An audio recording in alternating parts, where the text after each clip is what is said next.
If he tells you he's going to do something on a project, I'd bet money he's going to do it.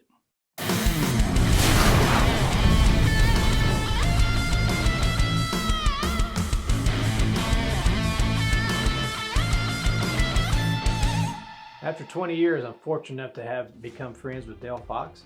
Ask him, get his advice, or his expertise for being in business for 30-something years in car restorations. My name's Dale Fox. So Jacob's one of the younger guys that's got into this and started out being a customer. And over the years, we've got to know each other, and I consider him a friend. Got a killer facility. First time I saw it, I went, yeah, this is pretty badass right here. And he surrounded himself with some people that kind of know what they're doing. Projects that they put out of here are worthy to compete with anybody's stuff. So they put the effort in. He's a good guy. He's a good dad to both his boys. He's a good husband to Amy. He served our country with honor. Just a stand-up kind of guy. What more could you ask for?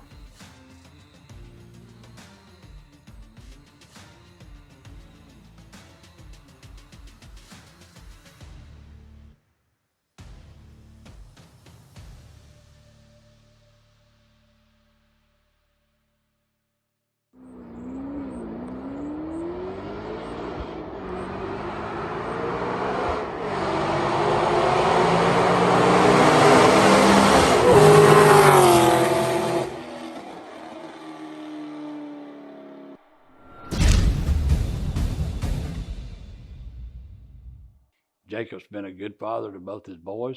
He's been a good husband to Amy. He's been a good son to his dad. He served our country with honor, which is a feat in itself. And he has a killer facility.